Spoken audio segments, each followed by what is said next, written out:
Ayoko mag-slide. OMG, kinakabahan ako. Kaya ko to. Ha! Yep, that's me. Baka nagtataka kayo kung paano ko napunta sa sitwasyon na to.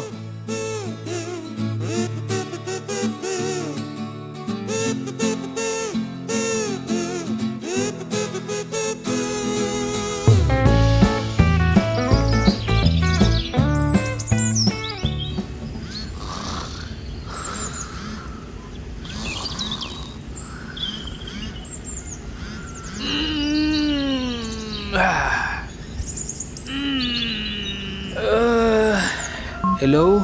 Kuya, sa birthday ko mag-water park tayo. Aba, masaya yun ah. Hindi ko pa nararanasan na pumunta dun. Sino-sino tayo? Tayo kuya, magpipinsan. Pwede, sama ko si girlfriend. Sige kuya, para mas marami tayo. Siyempre, kapag may ganitong gala, ambaga na agad. Kailangan maganda ang mode of transpo natin. So, nag-ambagan kami ng mga pinsan ko para sa van na kakilala ng girlfriend ko. Buti na lang may kakilala siya. Kung wala, baka ending namin. Nakasiksik sa tricycle na pang 3 lang. Anyways, okay na ang van, okay na ang tickets, okay na ang date. Ang hindi okay, yung utak namin. Dahil imbes na maghanda ng maayos, nanonood kami sa YouTube ng mga videos tungkol sa water park. May chill lang, pero may mga extreme. Grabe! Nakita niyo ba yung solo ka lang? Yung babagsak ka lang bigla? Walang babala? Parang ayoko dito. Parang ayoko rin dyan, kuya. Feeling ko may iwan yung puso ko dyan eh. Yung puso ko naiwan! Pero ang pinaka gusto ko talagang itry, yung parang flinash ka sa toilet. Bakit naman? Gusto ko kasing maranasan kung paano maging tae. At matapos ang usapang tae, wala nang atrasan. Dumating na ang araw na pupunta kami sa water park. Ready na kami sa EDSA traffic. Char lang, maga kaming umalis para hindi kami abutin ng 1 dekadang biyahe. Sa biyahe pa lang, mainit na ang usapan namin. Okay, sino unang mag-i-slide? Sel, ikaw ba? Ayoko mauna. Wala. Matapang ka kanina eh. Si Kuya Arkin na lang ang mauna. Bakit ako? Gusto ko lang naman maranasan maging tae. Pero ayoko namang ma-flash ka agad. Tapos nagkatinginan kaming lahat. At ang naisip namin kung sino mauuna. Sabay-sabay naming tinuro. Si Manong na lang. Taga-Maneho lang ako dito guys. Pero gusto nyo, i-slide ko buong van? Wag! Pagdating namin sa water park, hindi muna kami pumasok. Mas maaga pa kasi kami kaysa sa pagbukas ng gate. Parang excited masyado. Pero may isa pang problema. Bawal daw magpasok ng pagkain mula sa labas. Syempre, birthday to ng pinsan ko kaya dala namin ang buong handaan. May pansit, fried chicken at kung ano-ano pang mga pangbinyagang handa. Kaya naisip namin na mag-picnic na lang muna sa labas kasama si Manong driver. At habang kumakain kami, may isa kaming pinsan na panay ang silip sa gate. Sabi niya, "Guys, parang ang dami nang dumarating ah." Sakto patapos na kami sa pagkain kaya sabay-sabay na kaming tumayo pagkatapos namin kumain ng panghimagas na ice cream na benta doon sa labas. At ayan na! Open na! Tara na! Pagpasok namin sa gate, ramdam namin ng excitement. Parang amoy chlorine. Pero wala nang atrasan to. Handa na kaming lumublob. Pagpasok namin sa loob, medyo naguluhan pa kami. Parang may pa-secret mission pala bago makapag-enjoy. Kailangan mo na magpapalit ng pera at ilagay sa bracelet. Parang load lang sa cellphone. Cashless kasi ang park, kaya napilitan kaming maghulog kahit kaunti lang. Matapos ang wallet draining ceremony, dumiretso na kami sa changing area. Lahat kami excited, pero habang naglalakad, nagkatinginan kami at sabay-sabay na nagtanong, saan tayo sasakay? At dahil matagal ko ng pangarap maranasan kung paano maging tae, dumiretso kami sa Inidoro. Inidoro, yung tawag ko sa malaking rides doon hindi sa kubeta talaga. Eto na guys, ang pangarap kong maranasan kung paano maging tae. Sama-sama tayo. Sino ang mais? Di ikaw. Ikaw naman may pangarap niyan eh. Ay, oo nga no. Tara! Paglakad namin papunta sa Inidorong slide, iba yata yung napuntahan namin. Parang ito yung slide na mas nakakatakot Ano, tara, dito na. Teka, baka pwedeng pabasa muna tayo ng buhok. We, natatakot ka lang eh. Di naman ako natatakot. Gusto ko lang magpabasa muna. O sige, ganito na lang. Sinong boboto dito? Doon!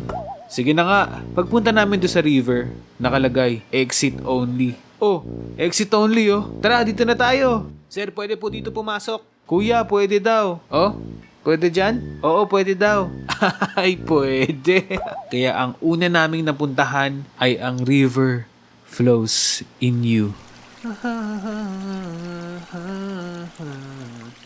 Ito ang buhay. Pa-chill-chill ka lang, paanod-anod lang sa tubig. Yan sa'yo. Congrats. Lasa mo na yung contribution ng lahat ng bata dito. Kaya naman pala may ekstrang alat. Abay oo naman. May electrolytes na yan. Natural spring water yan na galing sa mga bata. Pagkatapos namin mag-relax sa river at maghanda ng lakas ng loob para sa extreme na ride, sumasabay na lang kami sa agos ng tubig pabalik doon. At habang papalapit na kami, palakas ng palakas yung pagtibok ng puso ko. Eto na, nandito na tayo. Ready na ba kayo? Hindi pa. Tara, akyat na. Pagdating namin sa taas, tumingin ako sa baba. Nanginig yung puwet ko sa lula. At pagtingin ko naman sa kanan, nire-ready na yung malaking salbabida. Siyempre, kinakabahan ako kasi ako yung kuya, ako yung mauuna. Pero di lang naman yun pang isahan. Kaya kasama ko si Ate Lois, ang kapatid ko, at ang pinsan ko. Yung salbabida dito pang-apatan, tapos dapat pantay lahat ng bigat para sa safety. Ginaid naman kami ng nag-aayos ng salbabida. Dapat daw walang tsinelas. Kung may tsinelas, kailangan isuot mo sa braso. At kailangan walang suot na salamin. Sinabi din sa amin kung paano ang posisyon ng mga paa namin para siguradong mahigpit ang pagkakaupo namin dito sa salbabida. Nung nakaayos na ang lahat, tinanong kami ni Kuya kung ready na ba. At sabi namin, okay na kuya. Sabay tinulak ni kuya yung salbabida. OMG, OMG, OMG. Ito na. Ah! Ano yan? Bakit ako nasa likod? Walang bibitaw! Ay, grabe yung slide na yun. Hindi ko ine-expect na ganun ka-extreme. Para siyang roller coaster na walang safety, walang belt. Kailangan mo talagang humawak kasi kung di ka hawak, baka tumalsik ka at maging lesson ka sa mga nakapila. Pagkatapos namin sa napaka-extreme na slide, dumiretso na kami sa isang by partner na slide. Yung tipong dalawahan para may kasama kang sisigaw sa takot. Excited na kami lahat pero habang papalapit kami sa pila, biglang may aberya. Pagdating sa harap, pinigilan bigla ng guard yung isa kong pinsan. Pasensya na po ma'am, pero hindi po kayo pwede sa slide na to. Oh, bakit kuya? Ba't di pwede yung pinsan ko? Siyempre nagtaka kaming lahat tapos nagkatinginan kami. Hanggang sa napansin namin na meron palang timbangan doon sa gilid. Nag-red light pala nung tumapak yung pinsan ko. Parang alarm sa grocery pag may hindi na-scan na item. Sabi ng pinsan ko, ay baka nagkamali, subukan nyo ulit. Walang nagbago, pulang ilaw pa rin. Sabi nung guard, pasensya na po ma'am, may weight limit kasi.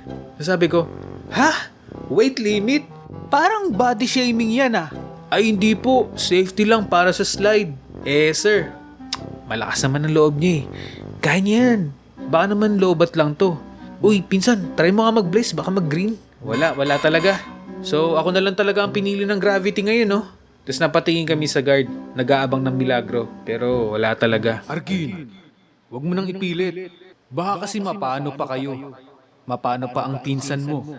Isipin mo ang kaligtasan niyong lahat.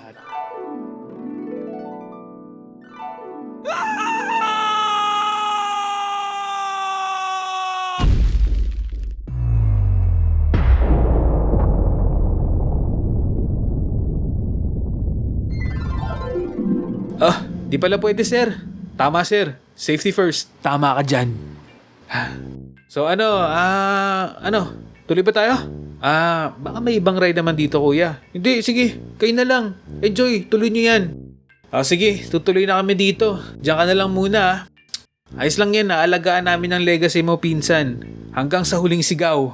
At natuloy nga kami sa slide habang naiwan ang pinsan namin sa gilid. Pagkatapos ng mga extreme experience namin, medyo nagugutom na yung kalamnan ko. Kaya sabi ko, tara, kain muna tayo. Naghanap kami ng mga kainan at pagdating dun sa may part ng kainan, napakadaming pagpipilian. Pero ang mamahal. Tapos ang laman ng bracelet namin, nasa 200 pesos lang. Kaya bumalik kami sa napakalayong paloodan ng mahiwagang bracelet para palagyan ulit ng laman. Tapos habang sinasakripisyo namin ng pagod, pawis, dugo, kaluluwa, sobrang uhaw at sobrang gutom, sabi ko pa, water park ba to? Bakit parang nasa disyerto ako?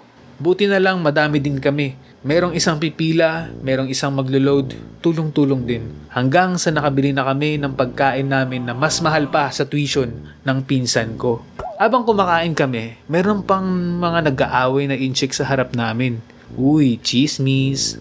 Chismis na hindi naiintindihan. Kaya naman dahil sa kapaguran ng utak ko, medyo sumabog yung kabaliwan ko. Sabi ko, ako na lang yung magiging translator ng chismis nila. Meron kasi itong matandang babae, tapos bata, tapos tatay. Hindi ko maintindihan yung pinag-aaway nila. At hindi ko rin alam kung nag-aaway ba sila o ganun lang ba talaga sila mag-usap. Kaya habang tumitingin kami, dinadab ko na lang sila. Ano ba tong anak mo? Bakit iniiwan mo to dito?